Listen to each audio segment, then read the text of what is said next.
weerarada Yahuudda inta badan dhulka Falastiin ay ku qaada badana dadku waxa ay ka fiiriyaan xagal siyaasadeed sida dhul ballaarsi iyo waxyaabo la mid ah. balse arrintu marka ay noqotay Yahuud waxaa wanaagsan in arrinta laga fiiriyo ideolojiyada dadkani ay rumaysan yihiin. Yahuuddu waa dad si aad ugu adag kitaabkoodii Towraadka ahaa, mana aha sida Kirishtaanka oo kale dad kitaabkoodii waa hore ka tagay. Si cadaalad ah marka loo fiiriyana dhaqamadoodii gaar ahaan sida ciyaalka yaryarka ay u barbaarayaan waxay aadka ugu shabahaan muslimiinta. Problemka ugu weyn ee Yahuudda iyo muslimiinta waa problemka Qudus. Hadba magaalada Qudus si ayay u arkaan. Kitaabka Qur'aanka Kariimka haddii aad si fiican u fiiriso waxaa ku jirto aayad uu Alle uu ku leeyahay ma kaana Ibraahiimu yahuudiyan walaa nasraaniyan walaakin kaana xaniifan muslima wamaa kaana min almushrikiin. Yahuuddu waxa ay sheegatay in Nebi Ibraahim Yahuudi inuu ahaa, Kiristaankuna Nebi Ibraahim in Kiristaan uu ahaa ayay sheegteen. balse Nebi Ibraahim sida xaqiiqada qof muslim ah oo Alle u hoggaansan ayuu ahaa. Inta badan nebiyada Alle uu soo dirayna waxa uu ka soo dhex saaraya reer bani Israa'iil. Nebi Maxamed nabadgelyo naxariis korkiisa ahaatee inta uusan imaanin ka hor Yahuudda waxa ay sugayeen nebiga imaan doona. Sida caadada ahaydna waxa ay filayeen in dhexdoodii reer bani Israa'iil in nebiga uu ka soo dhex bixi doono. balse markii carabta dhexdoodii Alle uu ka soo dhex saaray Nebi Maxamed Yahuudda kufaaran xasadan min cindi anfusihim daraaddeeda waxa ay bilaabeen in Nebi Maxamed ay beeniyaan, iyaga oo waliba si fasiix oo muuqata una fahamsan in Nebi Maxamed xaqiiqo in uu yahay. Tanina sababaha ugu wacneed oo sida ay u sameynayeenna waa naceeb ay u qabaan in nebi dhexdoodii inaanan laga soo dhex saarano nebinimada carabta inay u gudubtay. Yahuudda nebiga ay sugayeen markii qoom kale oo carab ah uu ka soo dhex baxay kuwoodii aqoonta lahaa waxa ay bilaabeen in taariikhda ay wax ka beddelaan. waxaa ka go'oneed Yahuudda in nebigani carabta in qofna uusan raacin. muslimiintii ugu horeeyay waxa ay filayeen in Yahuudda maadaama kitaabkoodii lagu sheegay in Nebi Maxamed uu imaan doono in si degdeg ah u raaci doonaan.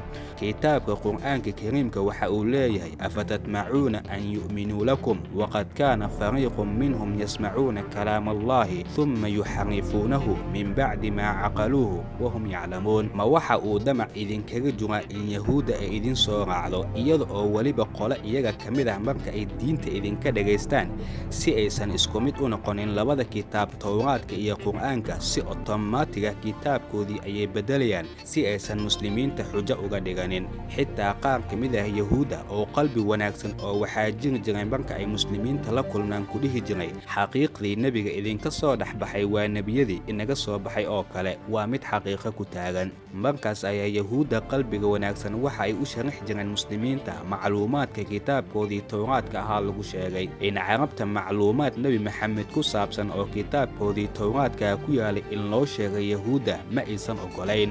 waxa ay ku dhihi jireen qolooyinka sidaas sameynaya atuxadithuunahum bima fataxa Allahu calaykum liyuxaajuukum bihi cinda rabbikum afalaa tacqiluun. waa maxay sababta sirta aad haysaan dadkani carabta aad ugu sheegaysaan? ma waxa aad rabtaan in xujada iyo doodaba ay idinkaga adkaadaan? caqligiinii aaway. markaa kadib si aanan dib dambe loo akhrin kitaabka Towraadka macluumaadkii bishaarada ee Nebi Maxamed ee kitaabkoodii ku qornaa waxa ay bilaabeen kuwoodii aqoonta lahaa in ay beddelaan. kitaabo cusub oo Towraad ah ayay bilaabeen in markaa gacantoodii ay ku qoraan. markii la dhahaba maad nebiga cusub raacdaan waa midkii kitaabkiini lagu sheegay waxa ay la soo baxayeen kitaabkan cusub oo ay beddeleen. waxa ayna dhahayeen wax Nebi Maxamed la dhaho kitaabkeenii kuma jiro, waa nebi xaqiiqo aanan ku dhisnayn. in sidani ay yeelaanna xaasidnimada ayaa ugu wacnayd. kitaabka Qur'aanka Kariimka si toos ah waxa uu leeyahay dadka kitaabka gacantoodii ku qoraya oo dadka sidaa inay ku qaldaan doonaya xaqiiqada dhabta ahna qaranaya halaag baa u sugnaaday. soo bixitaankii Nebi Maxamed nabadgelyo naxariis korkiisa ahaatee kadib kitaab beddelaadii ay bilaabeen heer waxa ay gaarsiiyeen Yahuudda orijinaalkiisii oo dhan kitaabka jiilalka dambe inay heli waayaan.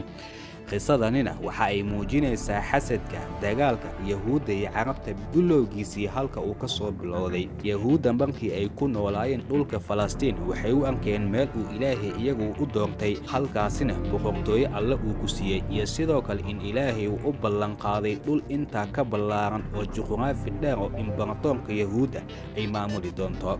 marka dhulalkani xaakimiyadoodii yahuudda ay qabsato waxa ay rumaysan yihiin in badbaadiyahoodii uu imaan doono, kadibna badbaadiyahoodii in jannadu u kaxayn doono. si badbaadiyaha uu imaadana waa in bilowgii dhulalkii loo ballan qaaday oo dhan xaakimiyadoodii dib waa inay u qabsadaan.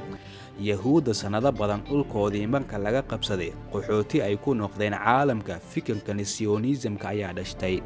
backgroundka fikirkani ka dambeeyana waa in yahuudda xaakimiyadda dhulalkani Middle Eastiga oo dhan in ay qabsato. yahuudda dhulalka ay haysata maanta wax xuduud ama international oo laysku wada waafaqsan yahay ama la dhihi karo ciidda Israa'iil ay maamusho xuduudeedii waa ilaa inta ma ay jirto. si tartiiba imkaaniyaadkoodii hadba intuu u suurtagelinayo waxaa ka go'an in dhulkani ay ballaariyaan, laakiin juhdigani adag marka ay galayaanna waxaa laazim ah in hub iyo tiknoolajiya fiican ay haystaan, weliba tiknoolajiya iyo hub ka fiican hubabka dadka deriska ama dadka ka hor imaan kara ay haystaan. si degdega yahuudda waxa ay bilaabeen si kastoo macluumaadkan ay u qarso in hubka nukliyeerka ay soo saarto, waxa ayna yahuudda xooga saaraan hubkani culus ee nukliyeerka in si degdeg ay u soo saartaan.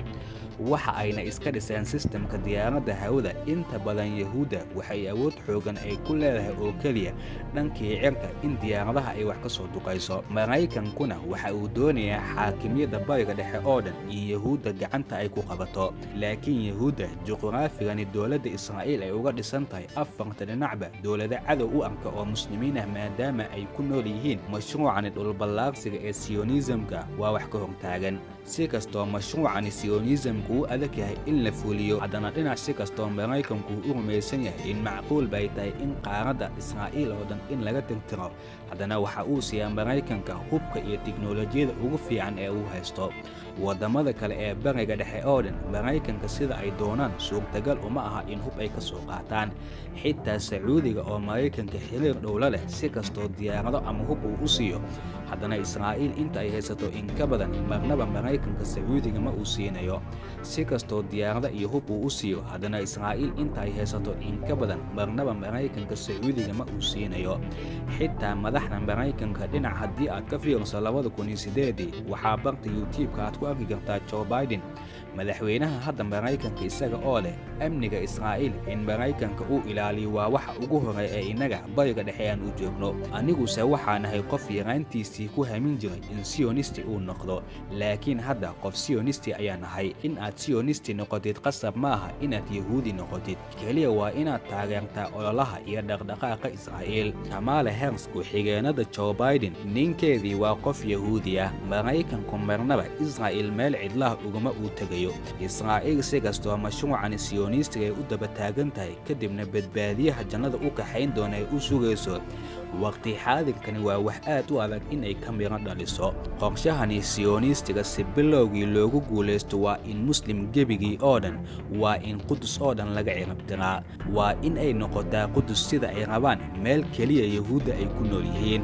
qaanuunka Israa'iil waxa uu qabaa qudus waa meel aanan kala qaybsami karin. kumanaan kun oo muslimiina oo maalin walba masjidul aqsa ku soo tukata, maalmaha jimcaha ahna kumanaan iyagoo ah ilaa bannaanada salaada ku tukanaya. dadka sionistiga ee yahuudda markay arkaan arrin ay ku farxaan marnaba ma aha. muslimiintana tirada badan ee halkaa ku cibaadaysanaysa waa in muslim wixii sheegtaa oo dhan halkaa laga saaro sida ay qabaan. maraykanku maadaama xiriir dhow oo saaxiibtinimo ah uu kala dhexeeyo xilligii Donald Trump, waxay ku qasbeen in qudus uu aqoonsado caasimadda Israa'iil, iyada oo ah qudus caasimaddii Falastiin. Trump isaga waanan ka fiirsan go'aankani, waxay xukuumaddiisii bilowday inay ku dhawaaqdo safaaradoodiina in qudus ay u soo wareejiso, laakiin go'aankani Donald Trump social mediaha in laga bedelo oo keliya ayuu natiijo u noqday. qaramada midoobay qudus uma ay aqoonsano inay tahay caasimadda Israa'iil, laakiin mustaqbalka dambe ma u aqoonsan doontaa cid og ma ay jirto. siyaasiyiinta qaarkood waxay hadda bilaabeen inay dhahaan qudus maadaama 3 diimood ay ku wada kulmaan waa in 3 xubnood cid matalaysa ay ka talisaa si Yahuudda qashqashaadkeedii loo soo yareeyo. Waqti ayaanse ku arki doonaa wax walba sida ay isku bedeli doonaan.